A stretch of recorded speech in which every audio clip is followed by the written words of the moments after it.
Hi hello friends, welcome back to our channel Balu Banjara official. Welcome back guys. ఈరోజు big boss show episode review వచ్చేసి స్టార్టింగే ప్రేరణ నిఖిల్ బ్రోని అయితే nominate చేస్తుంది. ఏంటిది అని అంటే, మీ క్లాన్కి ఒక టాస్క్ ఇచ్చాము, అది కూడా కిచెన్ టాస్క్ ఇచ్చినప్పుడు లంచ్ ఎందుకు లేట్ చేశారని చెప్పేసి నిఖిల్ బ్రోని అయితే నామినేట్ చేయడం జరుగుతుంది అనమాట. ఎందుకంటే మనం చాలాసేపు కూర్చున్నాము, మనకు రెస్ట్ అనేది వచ్చింది, ఆ టైంలో మీరు వర్క్ చేయలేదు, లంచ్ ప్రిపేర్ చేయలేదు, మీరు లేట్ చేయడం వల్ల అందరం పస్తులు ఉన్నామని చెప్పేసి ప్రేరణ అయితే నిఖిల్ బ్రోకి అడగడం జరుగుతుంది. అప్పుడు నిఖిల్ బ్రో ఏం చెప్తాడంటే, మనం అందరం యాక్టివిటీ రూమ్లో ఉన్నాము, టీవీ ముందలు ఉన్నాము, కాబట్టి లంచ్ చేయడం కుదరలేదు అని చెప్పేసి నిఖిల్ బ్రో అయితే ఆన్సర్ ఇవ్వడం జరుగుతుంది. ప్రేరణ గారు వాళ్ళు కూడా మీతో పాటు కంటెస్టెంట్సే కదండి, వాళ్ళు కూడా రెస్ట్ తీసుకోవాలి కదా, కూర్చోవాలి కదా, కాబట్టి వాళ్ళు కూడా మీతో పాటు రెస్ట్ తీసుకొని తర్వాత లంచ్కు లేట్ అయిందనమాట. యాక్టివిటీ రూమ్లో ఉన్నప్పుడు, గేమింగ్ రూమ్లో ఉన్నప్పుడు, టీవీ ముందర ఉన్నప్పుడు చేయడం కష్టం కదండి, కాబట్టి మీరు కూడా అర్థం చేసుకుంటే బాగుంటుందని నేను అనుకుంటున్నాను. ఆ తర్వాత నెక్స్ట్ ప్రేరణ అయితే సీత సిస్టర్ని అయితే నామినేట్ చేయడం జరుగుతుంది.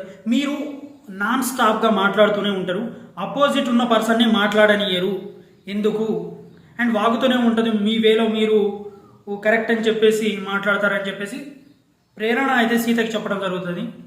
ఆ తర్వాత సీత చెప్తారు కదా, మొన్న మీ టవల్ ఆదిత్య బ్రో వాడినప్పుడు మీరెందుకు ఆ టవల్ వాష్ చేసుకొని యూజ్ చేయలేదు, మీరు డస్ట్బిన్లో నుంచి తీసి పైన పెట్టేస్తే మాకు గలీజ్ అనిపించదా అని చెప్పేసి అక్కడైతే వారైతే జరుగుతుంది. చాలాసేపు ఆర్గ్యూ అయితే చేసుకుంటారు.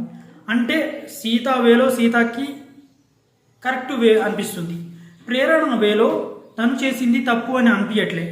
అంటే తను ఆదిత్య బ్రో టవల్ తెలియక వాడుకున్నప్పుడు ఎంత అరిచి గోల చేసిందో, నెక్స్ట్ తను డస్ట్బిన్ నుంచి తీసి ఆ బాటిల్ని బయట పెట్టడం, వేరే వాళ్ళు నామినేట్ చేయడం కానీ మాట్లాడడం కానీ కరెక్ట్ కాదంట. ఇది ఎంతవరకు కరెక్ట్ అండి ప్రేరణ గారు? అంటే మీరు చేస్తే కరెక్టు, వాళ్ళు చేస్తే తప్ప. మనం పర్ఫెక్ట్గా ఉండి అవతల వారికి చెప్పాలండి. మీరు పర్ఫెక్ట్గా లేరు కాబట్టి అక్కడ చెప్పడానికి వీల్లేదు. సీత గారు చెప్పిన వే కూడా కరెక్టే కదా.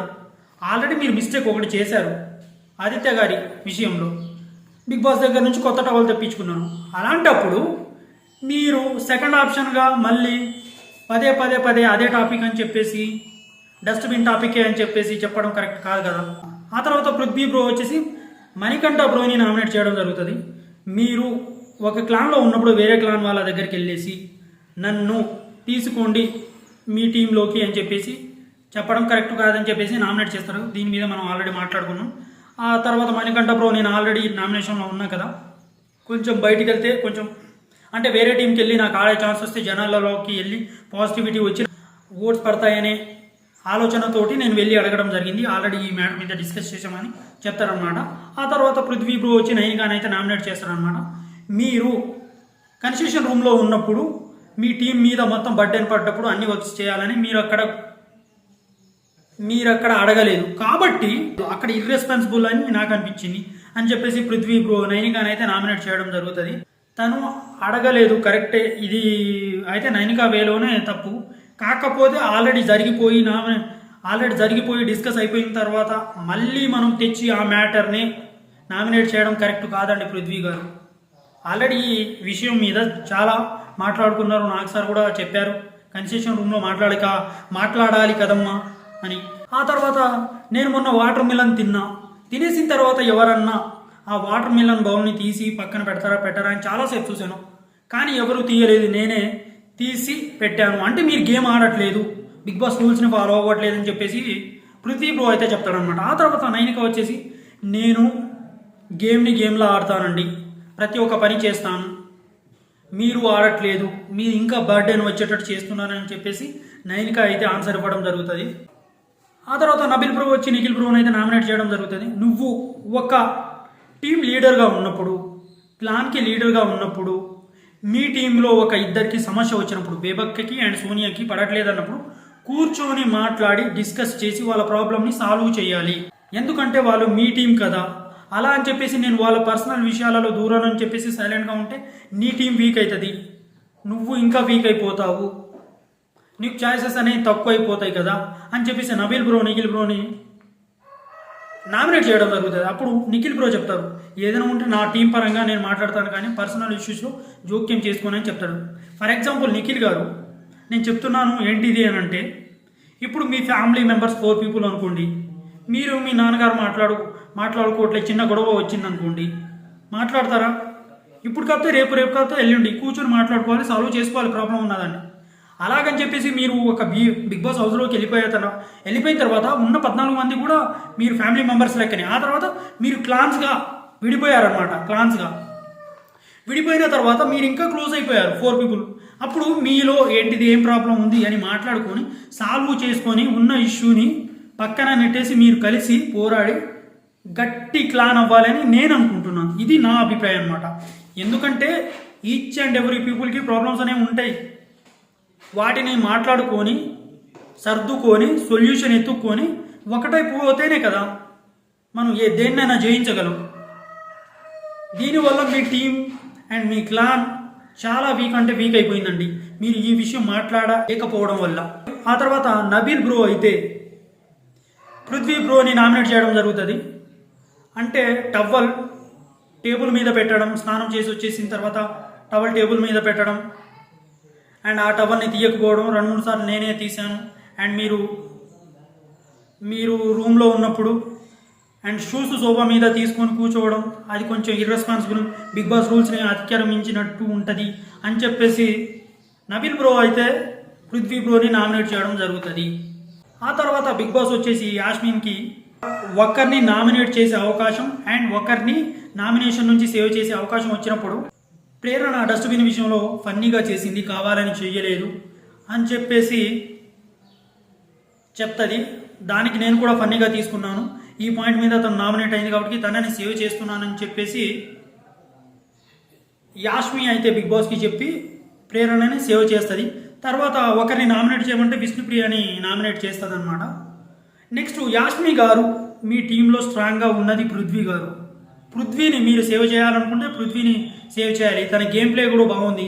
తను గేమ్స్ మంచిగా ఆడి 9 కట్టింగ్ వాళ్ళని చెడగొట్టేసి పౌల్ గేమ్ ఆడో ఏదో ఒకటి ఆడి మిమ్మల్ని గెలిపించారు. కాబట్టి ఆయన్ని మీరు సేవ్ చేయాలి. ఆయన స్ట్రాంగ్ కంటెస్టెంట్, మీ టీంలో మంచి గేమర్ కూడా. అలాంటిది మీరు ఆయన్ని వదిలేసి ప్రేరణ ఏదో డస్ట్బిన్ చిన్న విషయం వచ్చేసిందని చెప్పేసి మీరు ఆమెను సేవ్ చేశారు. ఇది కరెక్ట్ అయిన పద్ధతి కాదని నా అభిప్రాయం. ఆ తర్వాత నిఖిల్ బ్రో పృథ్వీ బ్రోని అండ్ ప్రేరణని నార్మల్ ఇష్యూలో ఆల్రెడీ జరిగిపోయిన ఇష్యూస్ మీదనే నామినేట్ చేయడం జరుగుతుంది.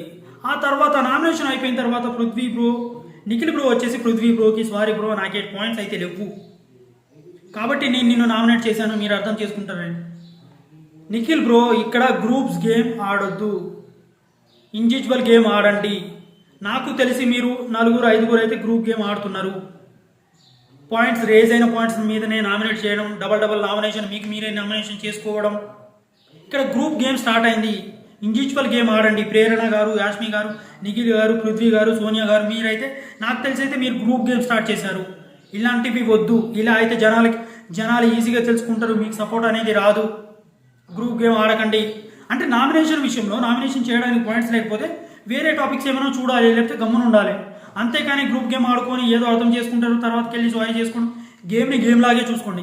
ఇప్పుడు ఆదిత్య హోమ్ గారు, శేఖర్ బాజా గారిని నామినేట్ చేశారు. నామినేషన్ చేసిన వెంటనే కూడా హగ్ చేసుకున్నారు. నామినేషనే, ఫ్రెండ్సే. అంటే బయటకు వచ్చేసిన తర్వాత ఫ్రెండ్స్. మీరు నామినేషన్ చేశారని చెప్పేసి కోపంగా మాట్లాడుకోకుండా ఉండడం ఇదైతే కరెక్ట్ అయిన వే అయితే కాదు. ఇది నా అభిప్రాయం. ఎందుకంటే గ్రూప్ గేమ్ ఆడకండి, ఇండివిజువల్గా ఆడండి. ఆ తర్వాత బిగ్ బాస్ అయితే మీ దగ్గర ఉన్న ఫుడ్ మొత్తం స్టోర్ రూమ్లో పెట్టేసేయండి అని అన్నప్పుడు అందరూ స్టోర్ రూమ్లో పెడతారు. ఒక నిఖిల్ బ్రో అండ్ సోనియా ఇంకా 2-3 అయితే వాళ్ళు తినడం జరుగుతుంది. ఇది తినడం కరెక్ట్ కాదండి.